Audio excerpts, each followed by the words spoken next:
গত এক মাসের বেশি সময় ধরেই হামলা চালিয়ে ইরানের সামরিক সক্ষমতাকে চূর্ণ করে দেওয়া হয়েছে বলে দাবি করেছেন যুক্তরাষ্ট্রের প্রেসিডেন্ট ডোনাল্ড ট্রাম্প।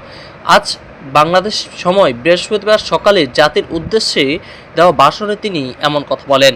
তার এই বক্তব্য শেষ হওয়ার প্রায় সাথে সাথেই দখলদার ইসরায়েলে লক্ষ্য করেই মিসাইল ছুড়েছে ইরান। সংবাদ মাধ্যম আল জাজিরা বলেছে, ট্রাম্পের বক্তব্য শেষ হওয়ার পর মুহূর্তে যেখানে তিনি দাবি করেন ইরানের সামরিক সক্ষমতা চূর্ণ করে দেওয়া হয়েছে। ইসরায়েলের সেনাবাহিনী জানায় তারা ইরান থেকে ছোড়া মিসাইল শনাক্ত করেছে। ইসরায়েলি সংবাদ মাধ্যমে টাইমস অফ ইসরায়েল জানিয়েছে, ইসরায়েলের উত্তরাঞ্চলে লক্ষ্য করে নতুন এই মিসাইল ছোড়া হয়, যেগুলোর প্রভাব সতর্কতামূলক বাইরেই বেজে ওঠে। আন্তর্জাতিক সামরিক সক্ষমতাকে চূর্ণ করার দাবি। সম্মেলনে ইরান প্রস্তুত যুগে থাকার যোগ্যতাদের আবার সেখানে ফিরে নেওয়া হবে বলে হুমকি দিয়েছেন ডোনাল্ড ট্রাম্প।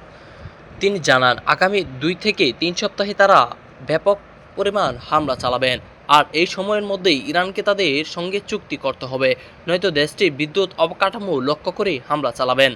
ট্রাম্প বলেন, আমাদের লক্ষ্য পুরোপুরি অর্জন হওয়ার পর্যন্ত আমরা হামলা অব্যাহত রাখব।